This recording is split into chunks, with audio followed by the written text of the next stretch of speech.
presidente de Nueva Economía Forum, tengo el placer de darles de nuevo la bienvenida al Foro de la Nueva Economía que organizamos con la colaboración de The Wall Street Journal y una vez más con el patrocinio del grupo Villar Mir, OHL, cuyo presidente y ex vicepresidente del Gobierno va a dirigirles la palabra para introducir la sesión con el señor ministro de Fomento. La tribuna es suya. Juan Miguel.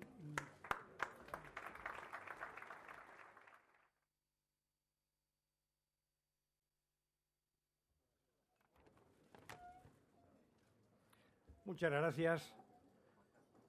Señor ministro de Fomento, señor vicepresidente del Gobierno y ministro de Administraciones Públicas, señoras ministras de Medio Ambiente y Medio Rural y Marino y de Igualdad, excelentísimas, ilustrísimas autoridades, señoras, señores y queridos amigos todos.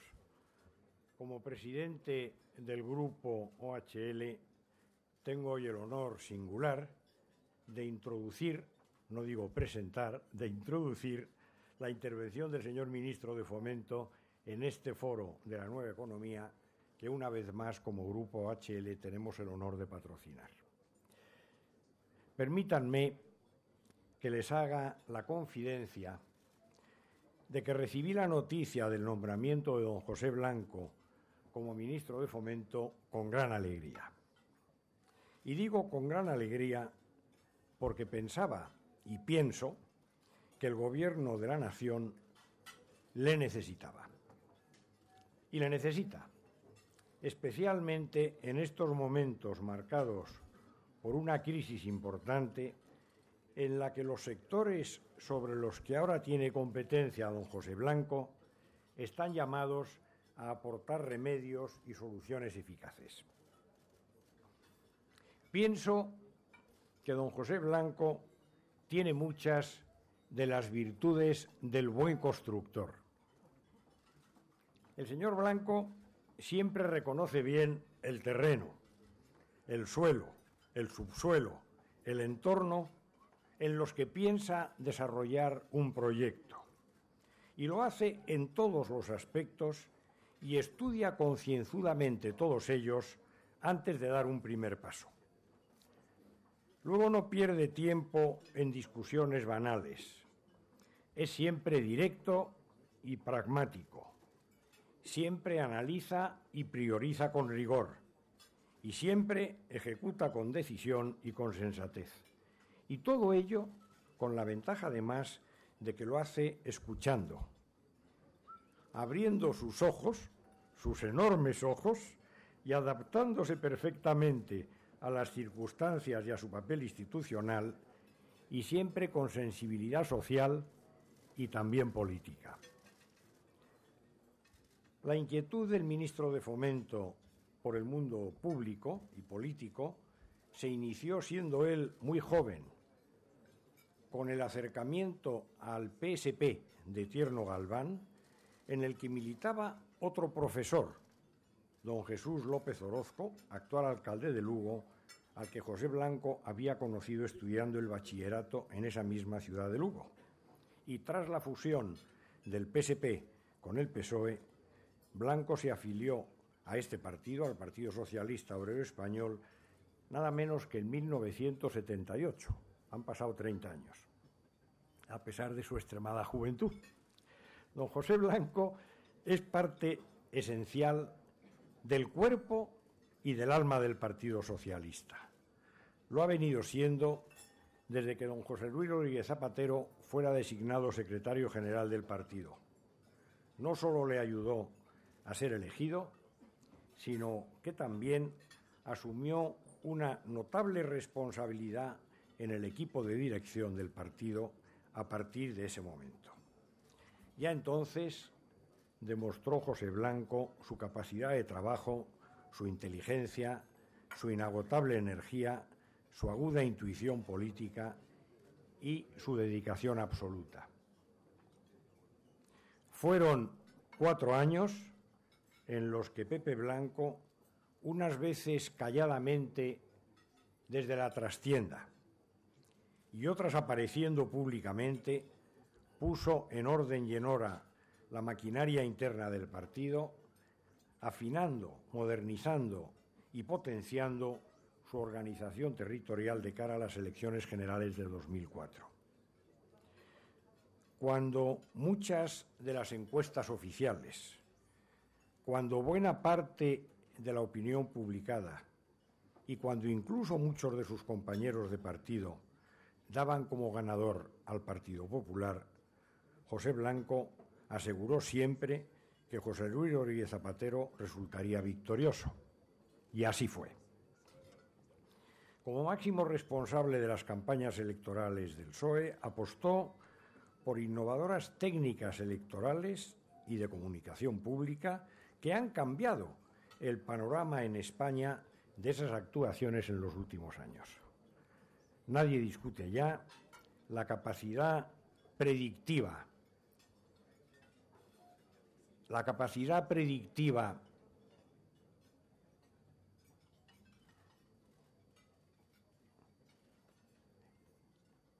ni el conocimiento que el señor ministro tiene de la sociedad española, ni su fino instinto político, ni su habilidad para manejar los resortes del poder. Sus amigos y sus compañeros le conocen y le respetan, y sus adversarios le temen. Siempre he visto a don José Blanco como una sombra alargada y viva del Gobierno y del propio presidente Zapatero. En muchas ocasiones ha sido el inspirador y en otras muchas el ejecutor de la acción del Gobierno. Sin duda, Rodríguez Zapatero y Blanco han formado y forman un tándem bien sincronizado. Y por todo ello no es nada extraño que el presidente Zapatero haya nombrado a don José Blanco a integrarse de una manera más definitiva y oficial en la acción de Gobierno y también a desempeñar la importantísima misión de revitalizar a través de la cartera de Fomento sectores tan importantes para la economía española y para el conjunto de los ciudadanos como las infraestructuras. Hoy tiene al frente del Ministerio de Fomento el reto de convertir a este ministerio en una palanca estratégica para impulsar la recuperación económica y para perfeccionar la cohesión de España, sin olvidar que en el contexto actual generar empleo es la prioridad de las prioridades. Usando el lenguaje de ingeniero de caminos, permíteme decirte, querido ministro, que tú haces, y haces muy bien, la acción de proyectar y la acción de ejecutar. Proyectar con imaginación, con riesgo y con valentía. Ejecutar con puntualidad, con seguridad y con eficacia. Y también capitalizar los resultados para cimentar sobre ellos nuevas y grandes obras con las que construir y seguir construyendo un futuro de mayor bienestar y progreso social. Creo que muchos de los empresarios que participan hoy en esta sesión del Foro de la Nueva Economía coincidirán conmigo en reconocer además a don José Blanco su disposición a escucharnos y a escuchar y a acoger nuestras preocupaciones e incluso ayudarnos a encauzar soluciones. Y es por ello por lo que sin duda el ministro nos tiene y nos tendrá siempre, nuestro ministro, a su disposición. Acudiremos, lo estamos haciendo ya, a su llamada a cooperar en la consecución de muchísimos proyectos tan ambiciosos como necesarios. Muchas gracias por todo ello, señor ministro, y muchas gracias por aceptar hoy la invitación para intervenir en este foro de la nueva economía, lo que nos da a todos ahora el privilegio de escucharte. Muchas gracias, señor ministro.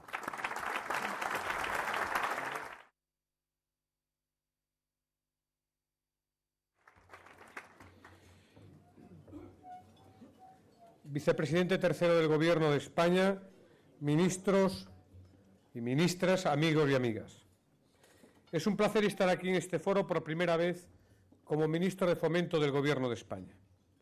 Voy a trasladarles mi visión sobre la política de infraestructuras y transporte en el contexto actual de crisis económica y de cómo estamos alineando nuestros planes al objetivo general del Gobierno de transitar hacia un nuevo modelo de crecimiento, tal y como expuso el presidente del Gobierno en el debate del Estado de la Nación.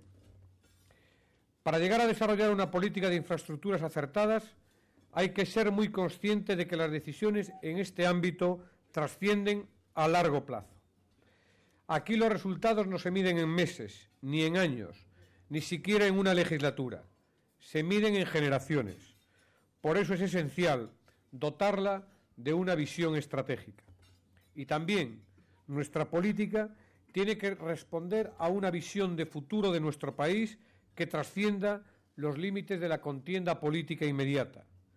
Por eso estoy haciendo de la concertación y el diálogo con las comunidades autónomas y con los ayuntamientos, independientemente de su color político, la base sobre la que plantear nuestros objetivos. Porque la concertación es una necesidad en un Estado compuesto como el nuestro, que requiere además que las líneas de actuación respondan a una planificación coherente. En nuestro caso, esa planificación se encuentra su hoja de ruta en el Plan Estratégico de Infraestructura de Transporte. Y un Gobierno que piensa en el largo plazo precisa de una actualización continua de sus planes, por la que abordaremos una revisión del PEIT y lo vamos a dotar y lo adaptaremos aún más al nuevo modelo de crecimiento y a la nueva situación económica. Gobierno y empresas tenemos que ser capaces de adaptarnos con rapidez a la coyuntura que nos toca vivir. Concibo la gestión del Ministerio como un planteamiento de gestión empresarial. Para gestionar un ministerio y para gestionar una empresa se requiere el principio de mejora continua y de la búsqueda de la excelencia. Lo único que cambian son los objetivos. Para nosotros, para el equipo del Ministerio, los beneficios se miden en el grado de cohesión territorial alcanzado, de contribución a la reactivación del empleo y a la actividad económica o en la reducción de emisiones de gases de efecto invernadero en el sector del transporte. Esos son los parámetros sobre los que pivota nuestra cuenta de resultados. Y para maximizarlos debemos aplicar principios de inversión inteligente, es decir, invirtiendo donde más se necesita y cuando más se necesita. El dónde nos lo marca el objetivo de la cohesión territorial de España y el cuándo nos lo impone la crisis económica. Y la crisis económica no espera por nosotros. Por eso estamos actuando rápido. Para ello me propongo lanzar un plan que nos permita anticipar y acelerar la ejecución de obra pública para favorecer la actividad y liquidez de las empresas y contribuir a la creación de empleo en los actuales momentos de dificultad. Además de acelerar la ejecución de obra pública, en los próximos meses vamos a abordar una serie de actuaciones que van a contribuir en el corto plazo en la creación de empleo. Vamos a hacer inversiones intensivas en trabajo y con un fuerte compromiso social. Entre ellas, quiero destacar el plan de accesibilidad a los trenes para personas con movilidad reducida, los planes de reforma de estaciones en donde actuaremos en al menos 500 de ellas con soluciones de eficiencia energética que mañana presentaré y un programa de limpieza e integración ambiental de los accesos del ferrocarril a las grandes ciudades. Decía que teníamos que invertir donde se necesita y cuando se necesita, pero también es muy importante, y más en momentos como el presente, invertir de la forma más eficiente posible.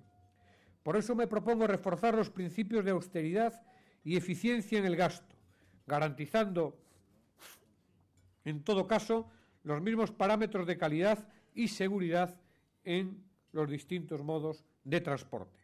Vamos a obtener por cada euro invertido del Ministerio de Fomento más provecho para la dotación de infraestructuras del país. En este sentido, les anuncio que he encargado un plan para la mejora en la gestión de la ejecución de las obras. Me propongo, en definitiva, hacer más sin gastar más, y he comprobado que hay margen para ello sin bajar ni un ápice la calidad de nuestras infraestructuras de transporte. Les daré dos ejemplos de ello. El primero, el Plan Estratégico de Eficiencia Energética de Renfe para el periodo 2009-2011. La compañía, como ustedes saben, es el primer consumidor de energía de España, con 300 millones de euros de gasto anual. Con el desarrollo de este plan nos proponemos ahorrar cada año 53 millones de euros, reduciendo además 15.000 toneladas de emisiones de CO2 al año. El segundo ejemplo, que supondrá un ahorro para las empresas aeronáuticas, que tanto me lo pidieron y que hoy les anuncio, y también para los usuarios, además de un recorte de emisiones, lo tenemos en las 29 propuestas para optimizar la eficiencia operacional del espacio aéreo que ha presentado AENA, que va a suponer un ahorro anual de 62 millones de euros en combustible y 600.000 toneladas de CO2, el nivel de CO2 que emiten 62.000 personas al año. Amigos y amigas, a pesar de la época de crisis que estamos atravesando, en los ingresos del Estado, en los que se están resintiendo, vamos a mantener la media de inversión que realizamos en la pasada legislatura. Pero además, como somos conscientes de que hay que movilizar más recursos, vamos a aprovechar nuestra experiencia y los mecanismos a nuestro alcance para poder potenciar la implicación de la iniciativa privada en la construcción, explotación y mantenimiento de nuestras infraestructuras. En este marco, en el de la colaboración público-privada, en donde vamos a explorar fórmulas para movilizar recursos por un importe de 15.000 millones de euros en los próximos 3 años.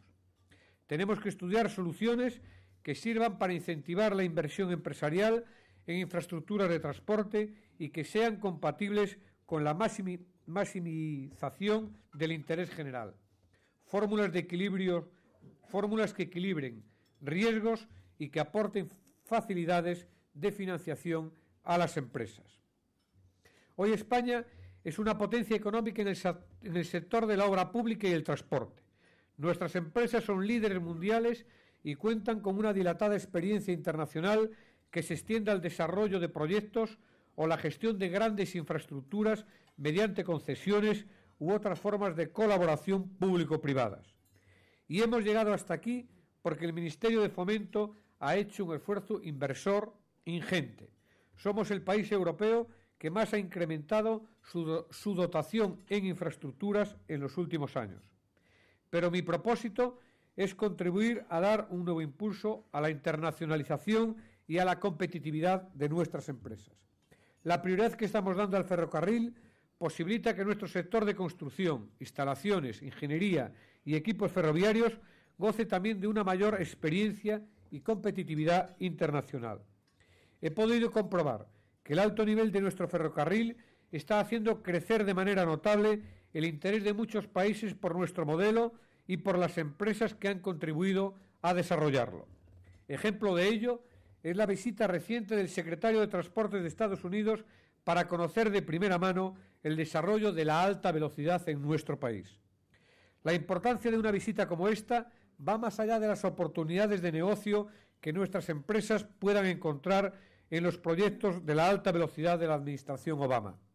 Porque cuando un representante de la Administración de la primera potencia económica del mundo pone a nuestro país como ejemplo en desarrollo de alta velocidad, lo que estamos consiguiendo es ofrecer la imagen real de España, la imagen real de la España de hoy, una España moderna, capacitada tecnológicamente y alejada de los estereotipos que nos acompañaron durante tantas décadas.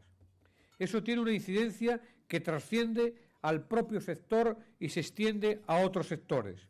Me propongo utilizar la alta velocidad, me propongo utilizar el AVE como una punta de lanza para abrir mercados. En este sentido, seguiremos con nuestra estrategia de dar a conocer nuestra infraestructura y empresas ligadas a la alta velocidad.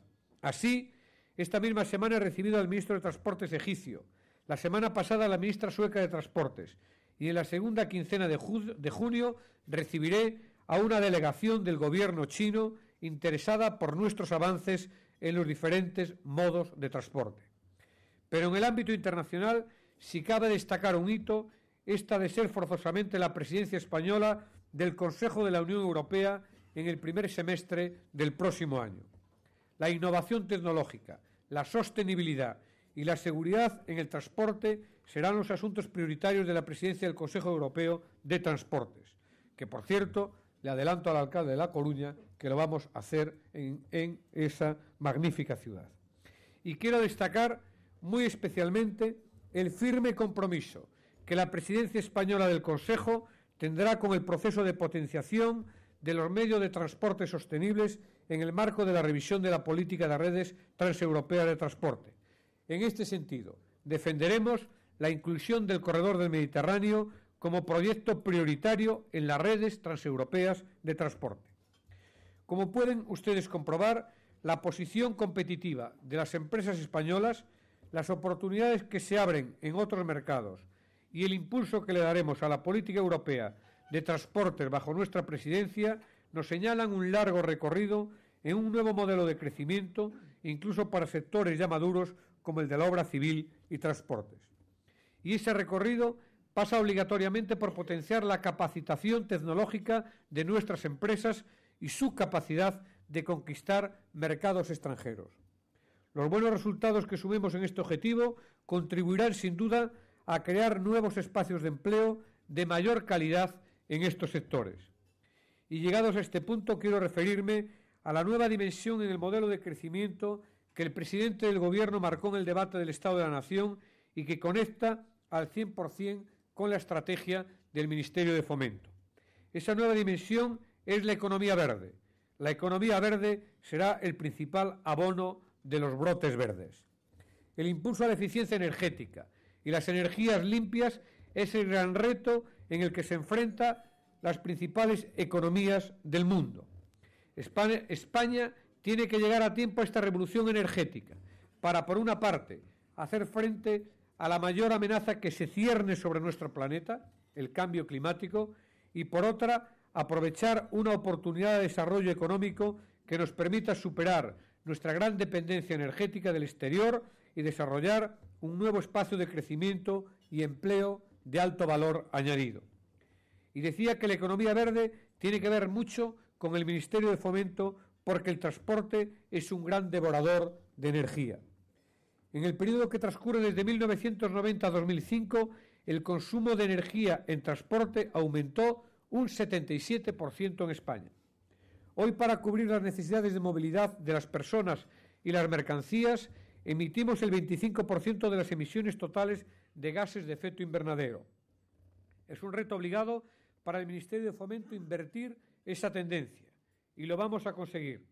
Nos fijamos como objetivo mejorar la movilidad de las personas y las mercancías, reduciendo el consumo energético, especialmente el de combustibles fósiles. Para ello potenciaremos la intermodalidad, haciendo una apuesta fuerte por el ferrocarril y el transporte marítimo e incentivando el uso del transporte público. En el sector del transporte de mercancías,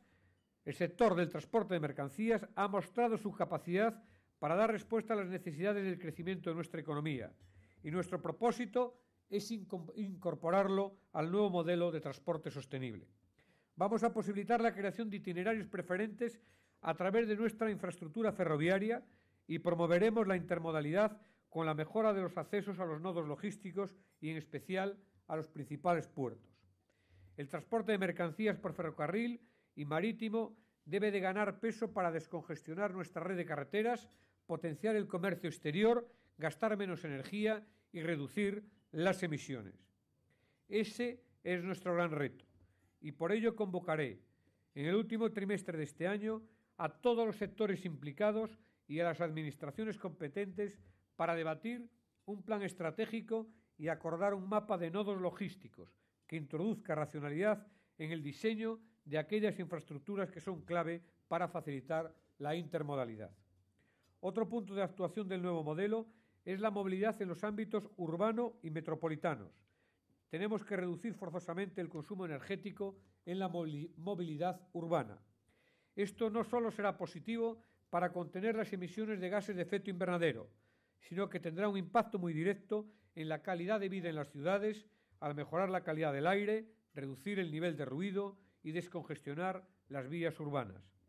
Por ello trabajaremos en planes de sostenibilidad en las áreas metropolitanas con todos los niveles de las administraciones implicadas. En estos planes coordinaremos, entre otras, las políticas de potenciación del transporte público a través del desarrollo, entre otras, de la red de cercanías de las grandes ciudades.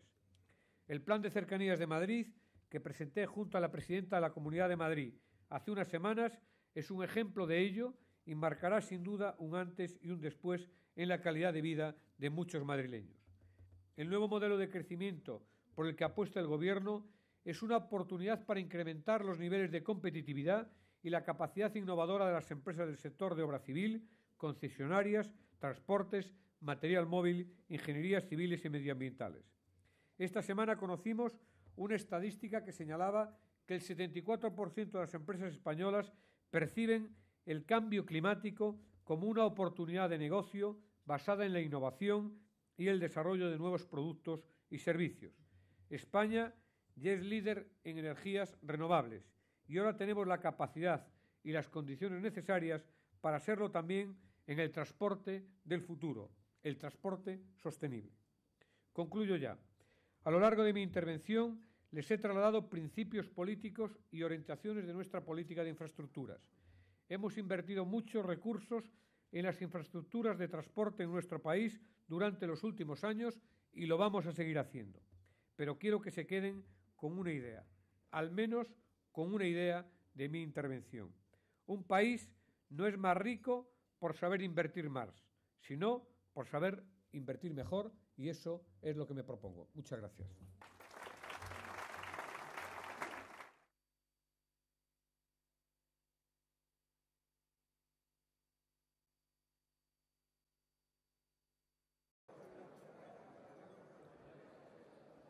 Señor ministro, cuando quiera.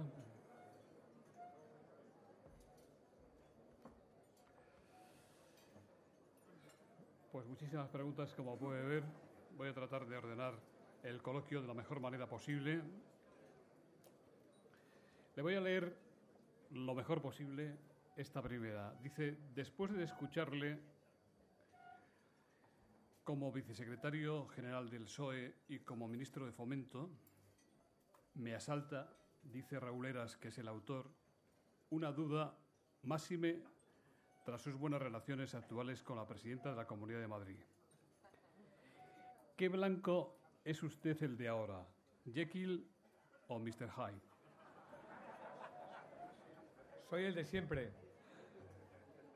Soy José Blanco, que sabe perfectamente compatibilizar su papel como vicesecretario general del Partido Socialista y, por lo tanto, una voz autorizada del Partido Socialista para fijar posiciones políticas que comparte el Partido Socialista y que son las que marcan la diferencia con nuestros adversarios políticos, y sé estar en mi papel como ministro de Fomento del Gobierno de España, cuya obligación es de gobernar para todos y no hacer distinciones en el color político con las administraciones que uno se tiene que relacionar. De hecho, he estado con la presidenta de la Comunidad de Madrid, no ha sido la única. Antes de ayer he estado con el presidente de Castilla y León. El próximo día 15 de este mismo mes estaré con el presidente de la Comunidad Valenciana y así lo haré con todos los presidentes que han solicitado verme para compartir la planificación de las infraestructuras, para priorizar la inversión pública en todos los territorios de España, en ese objetivo que tenemos que compartir, que es buscar la mejor cohesión territorial de España, la mejor vertebración territorial, porque no hemos de olvidar que la vertebración territorial de España es un complemento de la cohesión social, que es lo que garantiza igualdad de oportunidades y de progreso para todo el mundo, viva donde viva.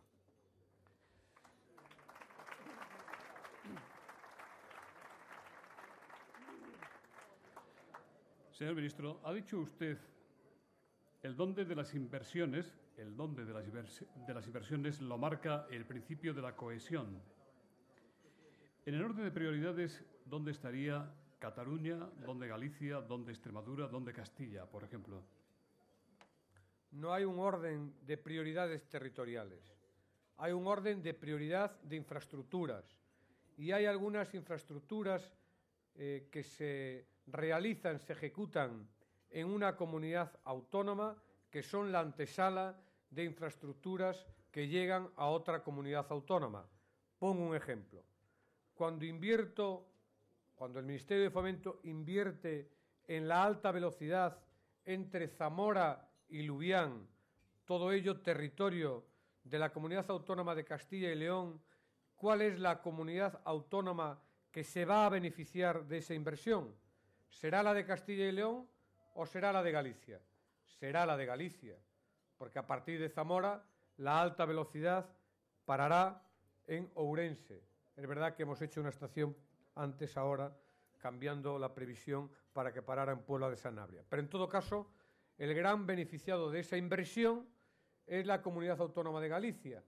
Cuando se territorializa el presupuesto, aparece en Castilla y León. Por eso, yo no creo en el tema de las infraestructuras que cohesionan y vertebran a nuestro país en el criterio estrictamente territorial.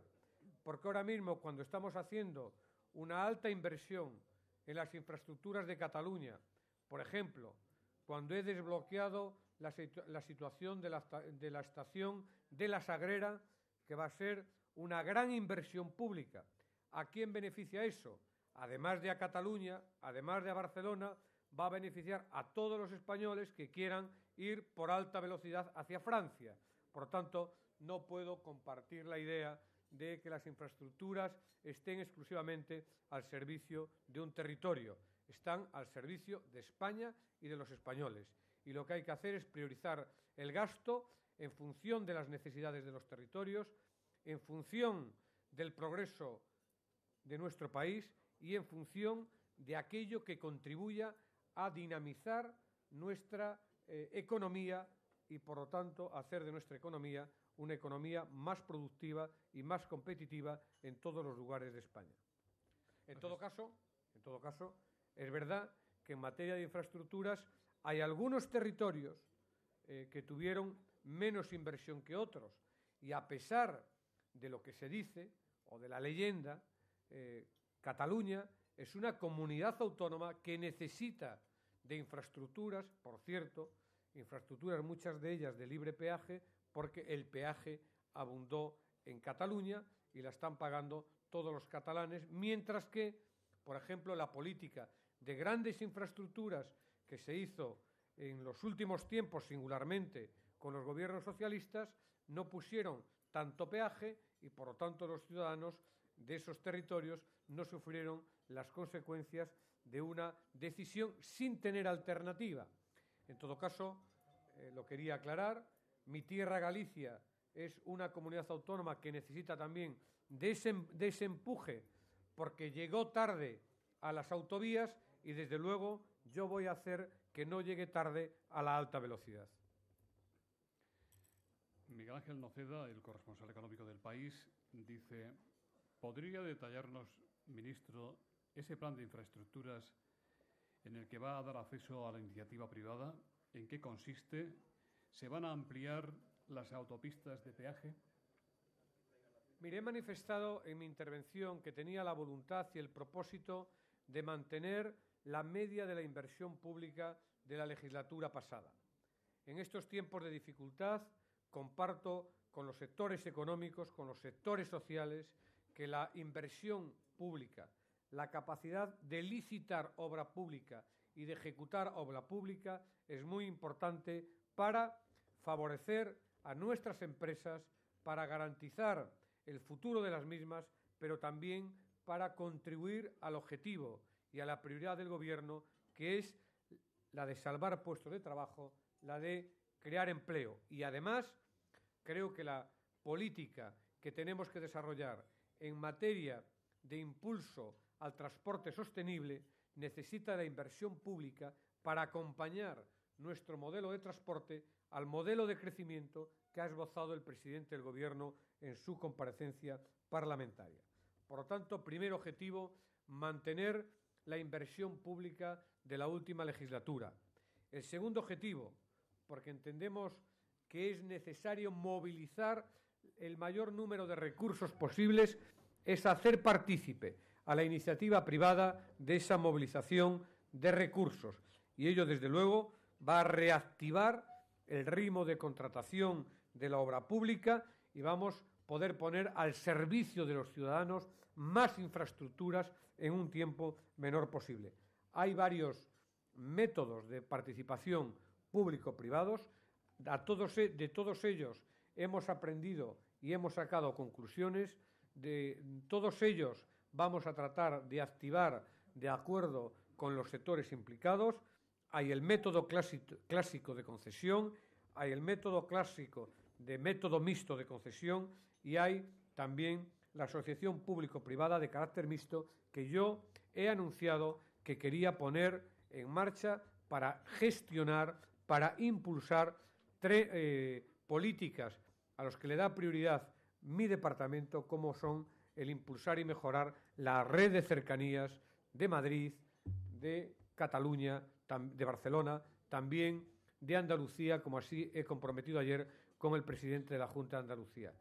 Todas esas posibilidades las estamos explorando en un diálogo que hemos abierto durante este tiempo. He de recordar que el próximo día 7 de junio, día de las elecciones europeas, hará 2 meses que tomé posesión como ministro de Fomento. Por lo tanto, no he tenido tiempo a ir concretando todas esas iniciativas que he anunciado y que iremos concretando a toda velocidad, porque entiendo que es una prioridad nacional la de movilizar en este tiempo el mayor número de recursos públicos para activar nuestra economía, para crear empleo y para dar un impulso al nuevo modelo de crecimiento económico que ha esbozado el presidente del Gobierno. Muchas gracias. Roger Pi, de la Agencia Catalana de Noticias, le pregunta cómo valora la huelga de Renfe por el traspaso de cercanías a la Generalitat de Cataluña. Las decisiones no son siempre fáciles de tomar. Entiendo que en el sector pueda existir alguna preocupación. Desde luego, desde el Gobierno, desde el Ministerio de Fomento y también desde la Generalitat de Cataluña, estamos haciendo todos los esfuerzos de explicación para darles garantías a los trabajadores. Hubo una reunión entre el Gobierno de España, el secretario de Estado de Infraestructuras, el presidente de Renfe, el conseller de Infraestructuras de la Generalitat, con el sector, con los sindicatos, para explicarles cuál es el objetivo que se persigue con el traspaso de cercanías, para convencerles de que esa situación en ningún caso va a afectar a los trabajadores. Vamos a seguir dialogando con el propósito de que la anunciada huelga no se materialice. Vamos a hacer todos los esfuerzos de diálogo, pero en cualquier caso la obligación de cualquier gobierno es cumplir con lo que se establece en las leyes que se aprueba y sanciona en la sede de la soberanía nacional, que es en las Cortes Generales. La transferencia de cercanías no es nada más ni nada menos que cumplir con la previsión que está establecida en el Estatuto de Autonomía de Cataluña. Y, por lo tanto, era obligación del Ministerio el proceder a cumplir y a desarrollar las previsiones del Estatuto. Lo vamos a hacer, reitero, con diálogo y buscando el entendimiento con los sindicatos, y en este sentido vamos a proseguir el diálogo en las próximas horas y en los próximos días. Jorge Juan Morante, de Ciudadanos, nos lleva de Cataluña a Madrid. Le preguntan ¿cuándo acabarán finalmente las obras de cercanías en la Puerta del Sol de Madrid? Pues les anuncio que el día 27 de junio inauguraremos la Estación de Sol de Madrid, lo que nos va a permitir acercar las cercanías al corazón de Madrid. Y aprovecho, además de felicitar a quien desarrolló este proyecto, no voy a citar la empresa para que no digan que hago publicidad de ella, aquí está su consejero delegado, pero en todo caso he de decir que es una de las obras de ingeniería civil más importantes que se han realizado. Por lo tanto, les invito no solamente a que me pregunten por cuándo las pondremos en marcha, sino a visitar esa infraestructura que es, reitero, una obra de ingeniería civil que merece la pena ver, que yo ya he visto cómo ha quedado, aunque tengo la previsión de visitarla en directo antes de proceder a la inauguración en la que va a participar el presidente del Gobierno, la presidenta de la Comunidad de Madrid, no puede ser de otra forma, y el alcalde de Madrid, además del ministro de Fomento. Muchas gracias. Pues vamos ahora a su tierra de Galicia. Gonzalo Bareño, de La Voz de Galicia, le pregunta, ¿cree que todas las críticas que ha recibido del PP por su última comparecencia en el Congreso ¿Es posible un acuerdo pacífico sobre el AVE a Galicia, como propuso Mariano Rajoy? También desde Televisión de Galicia, Luis Enrique Ramos, ¿cuándo se va a reunir con el presidente de la Xunta de Galicia para redefinir los plazos del AVE? ¿Llegará a tiempo el Gobierno de España para terminar el AVE en el eje atlántico? Portugal, dice quien pregunta, lo hará en 2013. Y Lucía Taboada dice se cumplirán los plazos previstos para la llegada del AVE a Galicia. ¿Cuál es finalmente la fecha estimada? Bueno, no me siento en ningún caso molesto por las críticas del Partido Popular. Entre otras cosas, estoy acostumbrado a ellas y lo que deseo es, más allá del debate político, de buscar una línea de entendimiento, de diálogo y de acuerdo con la Xunta de Galicia y con su presidente. Así se lo he manifestado. Y lo que le invito, en todo caso, al presidente de la Xunta de Galicia es, en materia al menos de infraestructuras y de planificación, actuar más como presidente de la Xunta de Galicia y menos como líder del Partido Popular en Galicia. Así lo hará, desde luego, el ministro de Fomento. Me preguntan si el Partido Popular estará por el acuerdo tal y como sugirió Mariano Rajoy. Yo deseo sacar del debate político todo lo relacionado con las infraestructuras. En todo caso, eso no solamente sucede por la voluntad del ministro. Más bien he visto hasta ahora la voluntad contraria. Pero en todo caso, lo que quiero decir es que el Gobierno de España está comprometido, si cabe en este momento, más que nunca, con la llegada de la alta velocidad, con las mejores prestaciones y en el menor tiempo posible.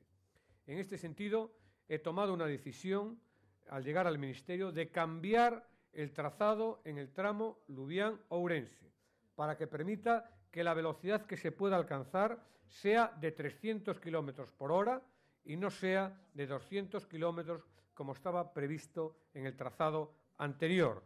Reitero que como ministro de Fomento y como gallego no podía permitir que Galicia tuviera una alta velocidad con menores prestaciones que tiene en estos momentos Sevilla o que tiene Barcelona.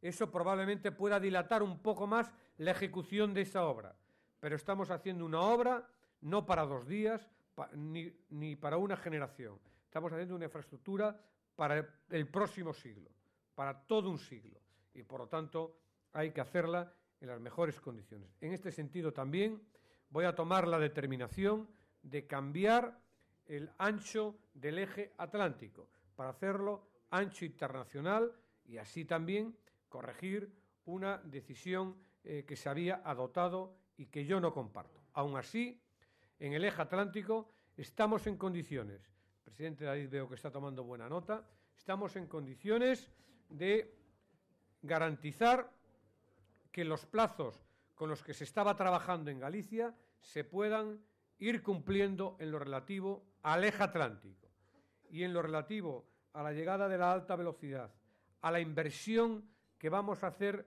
en este año 2009 y en el próximo año 2010, en la que le garantizo que vamos a movilizar más recursos que nunca se han movilizado para la obra pública en Galicia, en 2 anualidades. De eso todo voy a hablar con el presidente de la Xunta de Galicia en la cita que tengo con él, que pretendo que se celebre en la semana del 15 de julio, si el presidente de la Xunta tiene disponibilidad de agenda. En todo caso, hay una visita previa que tiene prevista el presidente de la Xunta con el presidente del Gobierno. Entiendo que tiene que ser la primera y a partir de ese momento, el primer día que podamos, haré la entrevista. Señor ministro, si le parece, seguimos este viaje por España. Antonio Morlanes, de Aragonex, dice: señor ministro, abriremos en esta legislatura con nitidez y eficacia los Pirineos por Aragón. Luis del Val, de la cadena SER, dice: Canfranc, no es un despilfarro entrar en Francia solo por Irún o por Bou. Por otra parte, también hay preguntas que se interesan por conocer su punto de vista, que ya ha sido expresado por correspondencia diplomática, respecto de la suspensión decretada por el gobierno francés de los estudios preparatorios para la unión con el tren de alta velocidad francés respecto de la unión de la Y vasca. Mire, no me parece un lujo que España tenga más de una entrada con Francia. Al revés, si se trata de vertebrar nuestro país, es necesario impulsar los corredores que han sido contemplados en la red transeuropea de transportes con carácter prioritario. Simplemente lo que he de lamentar es que en ese carácter prioritario y en esas redes no se hubiera contemplado en el año 2003 un corredor, cual es el corredor del Mediterráneo, que a mí me parece que es un eje muy importante para el desarrollo económico de una parte muy importante de nuestro país, que va desde Algeciras, pasando por Murcia, Valencia y Cataluña. Por lo tanto, no me lo parece. En la cumbre hispano-francesa que se ha realizado en España hace pocos días, hemos visto cómo se le podía dar un impulso también a las infraestructuras para conectar nuestra alta velocidad con Francia, y en este sentido nos ha sorprendido la noticia que se ha conocido en el día de ayer.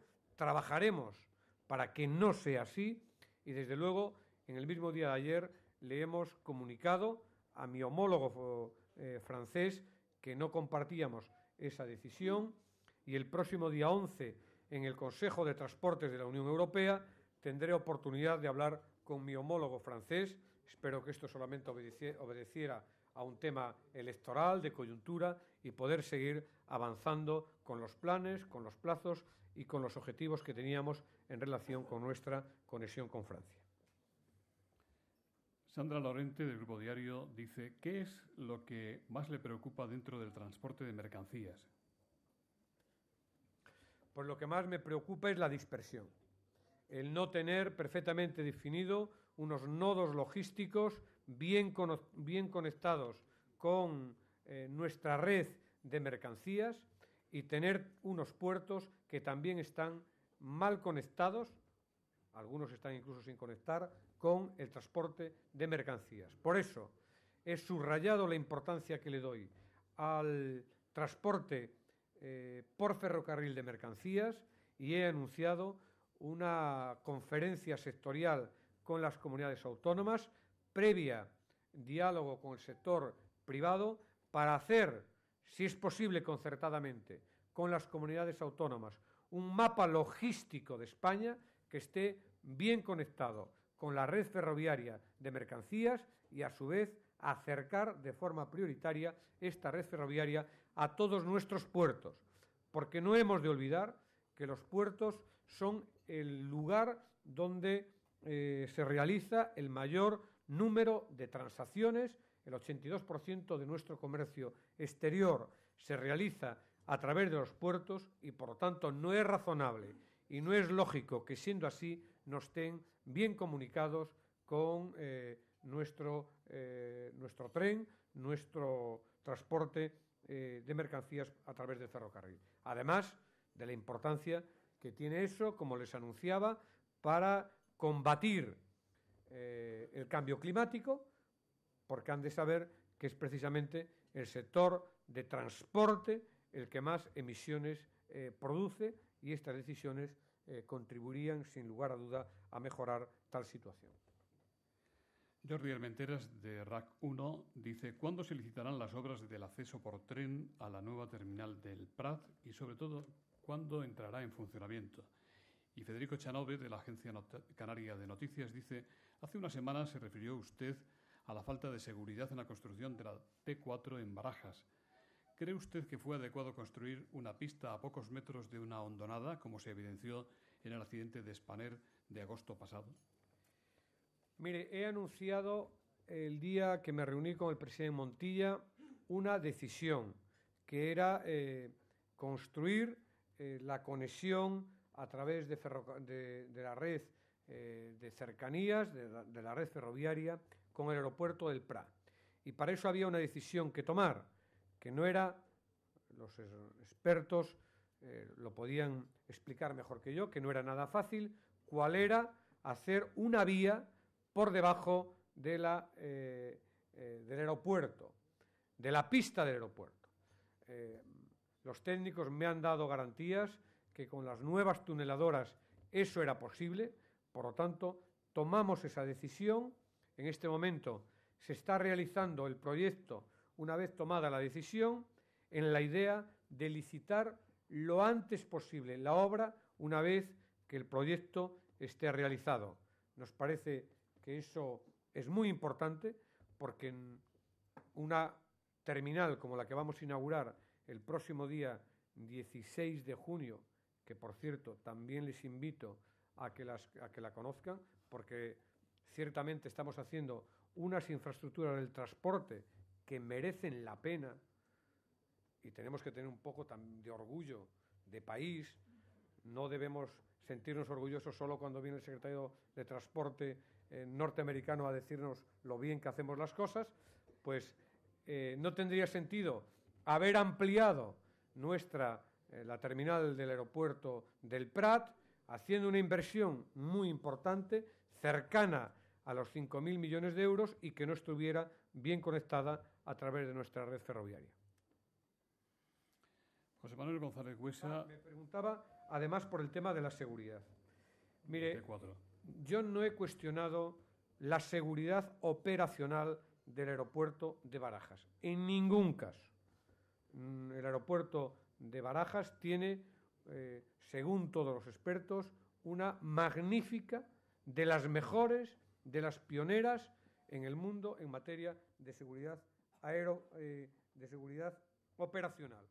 Es verdad que desde el punto de vista de la funcionalidad de la Terminal 4 hay cuestiones que hay que mejorar y en este sentido estamos haciendo planteamientos para mejorar la funcionalidad de la Terminal 4 de Barajas. Pero nuestros aeropuertos cumplen con toda la normativa de seguridad nacional e internacional, con altos estándares de exigencia. Las inspecciones y auditorías realizadas así lo avalan y es muy importante destacar, y yo lo quiero destacar, que el cumplimiento de la normativa exigida es compatible con tomar nuevas medidas y aplicarlas lo mejor posible. Por eso hemos aprobado el pasado 14 de mayo la RD, el Real Decreto de Certificación de Aeropuertos, por el que se aprueban las normas técnicas de diseño y operación, la definición e implantación en todos y cada uno de los aeropuertos del sistema de gestión de la seguridad operacional y además hemos intensificado, el director de Aviación Civil que está ahí lo conoce bien, toda la actividad inspectora a través de la recién creada Agencia de Seguridad Aérea. José Manuel González Buesa, director de Servimedia, dice: aunque es un asunto de otro departamento, pero por su trascendencia en el debate político y energético y como miembro del Gobierno, ¿cree que debe cerrarse la central nuclear de Garoña? Radio Euskadi también pregunta lo mismo, ¿qué va a pasar? Y desde la Embajada de Canadá le preguntan ¿cuál será el papel de la energía nuclear en el mix energético futuro de España? Bueno, sabe que la decisión y la determinación del Gobierno de España es apostar por las energías renovables. A pesar de ser líderes en el mundo, todavía es un campo en el que podemos trabajar y ampliar nuestra capacidad de actuación. En cualquier caso, estamos pendientes de un informe para determinar la posición del Gobierno y, por lo tanto, cuando conozcamos el informe, manifestaré mi opinión. No.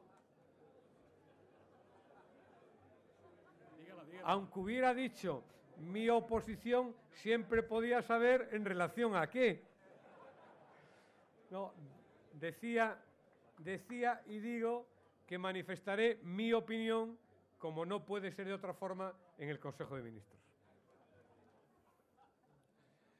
Bueno, no quiere darnos ninguna pista aquí ahora, ¿no? Joaquín Vázquez le preguntan: ¿cómo están, ministro, sus relaciones con los sindicatos corporativos, SEPLA, Sindicato de Maquinistas, etcétera, ¿Y para cuándo una ley que limite sus frecuentes medidas de fuerza? Bueno, estoy desde el primer día reuniéndome con todos los sindicatos que tienen algo que ver con el departamento. Como saben, son muchos. Tengo la intención de reunirme en los próximos días con algunos de los sindicatos que usted ha mencionado. Cada uno cumple con su función y con su papel de acuerdo al Estado de Derecho. Yo tengo el máximo respeto por los sindicatos y lo que pretendo es tener con todos ellos un diálogo franco y sincero, como está teniendo el presidente de AENA en relación con los sindicatos que usted ha mencionado. Aurelio Alonso Cortés, comentarista del diario Expansión, dice: ¿cuándo el Gobierno del Partido Socialista reducirá el gasto público? Los ahorros que usted ha expuesto en su discurso, 60 millones por aquí, 60 millones por allá, son, dice Aurelio, el chocolate del loro frente al gasto que originan los 3 millones y medio de funcionarios, la mitad de ellos de nuevo cuño. El déficit público puede arrojarnos de la Unión Europea. Bueno, este es un debate bien apasionante, ¿no? Desde luego, el Gobierno de España, a lo largo de este año, ya ha anunciado en 2 ocasiones el recorte del gasto, sobre todo aquello que tiene que ver con el gasto más improductivo, como ha anunciado el presidente del Gobierno en 2 ocasiones, en concreto en el último debate del Estado de la Nación, que se anunció un recorte de 1.000 millones de euros de gasto público y que ya se ha llevado a cabo. Yo, de todas formas, me permito decirles que en nuestra sociedad hay un debate bastante contradictorio. Y aunque no quería mencionarlo, permítanme que, aunque solo sea por una vez, me refiera al Partido Popular en esta comparecencia. No, y que es muy incompatible con aquellos que todos los días nos están pidiendo más gasto público, más inversión pública y, a su vez, nos dicen también todos los días que hay que recortar el gasto público. Si mantenemos el nivel de inversión pública que les acabo de anunciar, que es la media de la legislatura, en un momento en que ha habido una menor recaudación, es indudable, no hay otra forma, salvo que algún experto me diga lo contrario, que tiene que aumentar el déficit público. Pero en todo caso, todos convenimos, o hay una amplia mayoría de dirigentes a nivel de todo el mundo que entienden que en este momento es necesario la inversión pública precisamente para impulsar la actividad económica. Y desde luego, quien les habla es firme partidario de mantener un gasto elevado en materia de inversión pública para activar nuestra economía en este momento. Y además, como creo que eso es un indicador que están estableciendo todos los gobiernos del mundo, o casi todos los gobiernos del mundo, creo que quien no opina esto, pues efectivamente no sintoniza con un tiempo y está todavía instalado en recetas que son en buena medida las causantes de la situación que estamos gestionando en este momento. El ultraliberalismo salvaje que nos ha llevado a dónde nos ha llevado. Y por eso yo soy partidario de mantener el gasto público en este momento más que en ningún otro momento. Marisa Recuero, del Mundo, dice: Rajoy ha dicho esta mañana que la próxima semana se conocerán noticias nuevas sobre el sector financiero español. Y le pregunto a Marisa si usted sabe algo, si hay noticias malas. Bueno, esas son las que busca siempre Rajoy, ¿no? Que hemos visto cómo ha sido el único español que no se ha alegrado que se creara empleo en el mes de mayo. El único. Yo no he visto otro. Todo el mundo ha celebrado los resultados de creación de empleo del mes de mayo como un éxito colectivo de la sociedad, donde las medidas que impulsó el Gobierno y que en muchos ámbitos ejecutan otras administraciones o los propios sectores empresariales de nuestro país están empezando a dar frutos.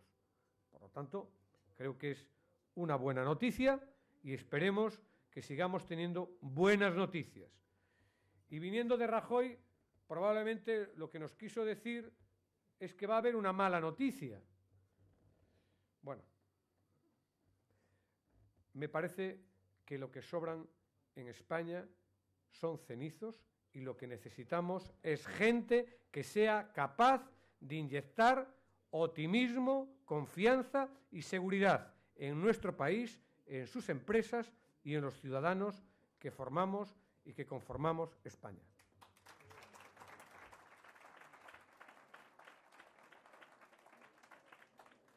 Ministro, ¿cree usted que se refería el señor Rajoy a intervención por parte del Banco de España de algunas cajas de ahorro o a procesos de concentración en cajas de ahorro u otras entidades forzados por la situación?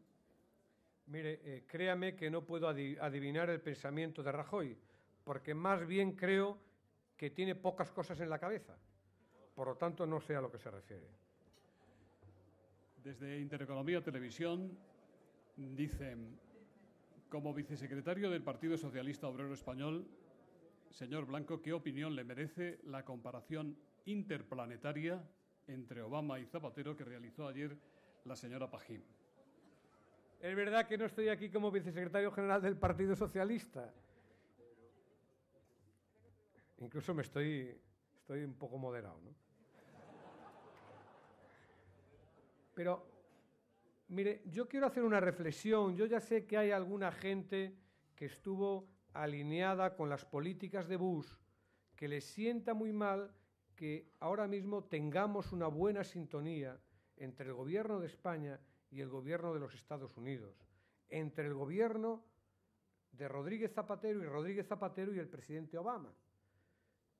Yo he estado con el secretario de Transportes, donde hemos forjado una buena relación, que por cierto no es demócrata, es republicano, pero ha venido aquí a acordar, a estar con nuestras empresas, a ver nuestra alta velocidad, a preguntar y preocuparse por lo que hacíamos en materia de energías renovables, y yo creo que eso es algo positivo para España. Y es positivo para España que haya un buen entendimiento entre España y Europa con la Unión Europea. Y el próximo año hay una coincidencia, que es que con motivo de la presidencia española de la Unión Europea, también ese año se celebra la cumbre Unión Europea-Estados Unidos, coincidiendo con el semestre de la presidencia española. Y además se va a hacer en España. Y por lo tanto, lo bueno es que Europa y Estados Unidos caminen en la misma dirección. Y eso es algo muy positivo. Y ese encuentro va a posibilitar que Europa y Estados Unidos caminemos en la misma dirección, en los grandes desafíos que tiene el mundo, en trabajar por la paz y dejar a un lado las guerras preventivas, en trabajar por el desarme nuclear, en trabajar por un nuevo orden económico internacional, en trabajar por combatir el cambio climático y apostar por medidas que garanticen la sostenibilidad. Por lo tanto, tenemos muchas ambiciones y muchos objetivos que no sé por qué le molesta a alguien que los podamos compartir y que además los podamos compartir en presidencia española de la Unión Europea, siendo presidente en ese momento de la Unión Europea Rodríguez Zapatero y siendo presidente de los Estados Unidos Barack Obama.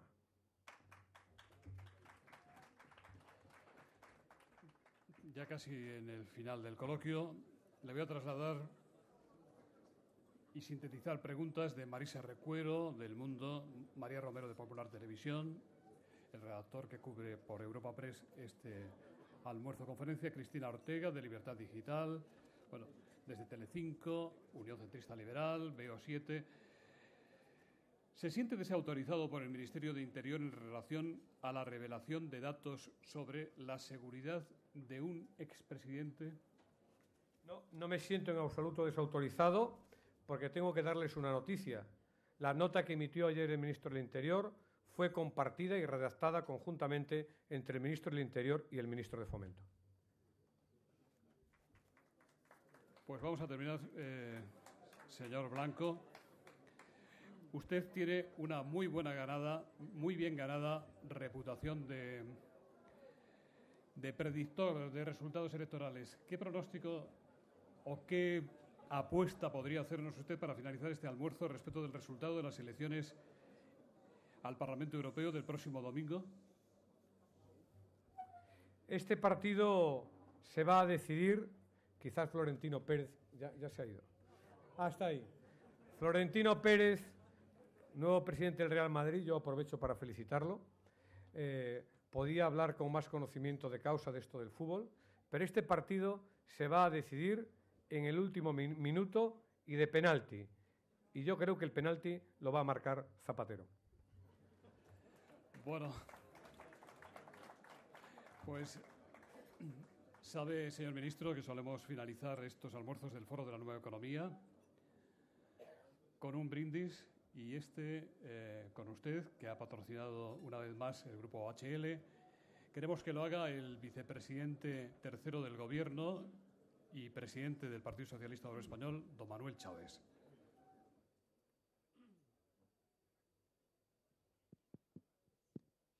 Bueno, yo atiendo la sugerencia que me ha hecho José Luis Rodríguez para finalizar este almuerzo con un brindis.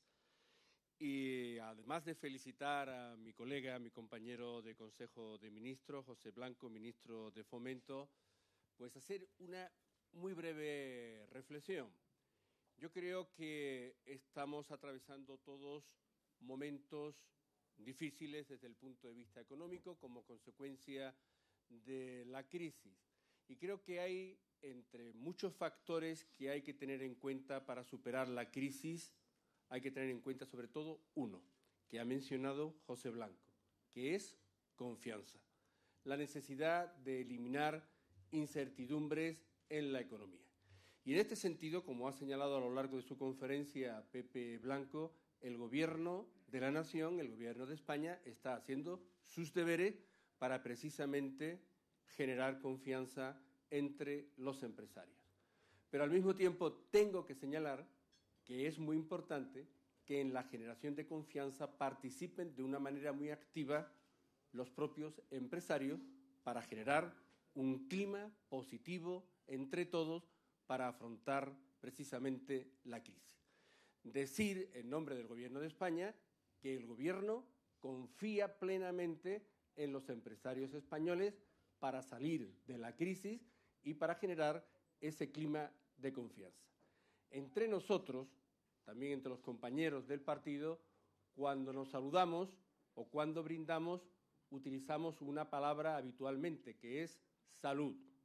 Pues yo creo que ahora es el buen momento para brindar pidiendo salud a la economía. Gracias.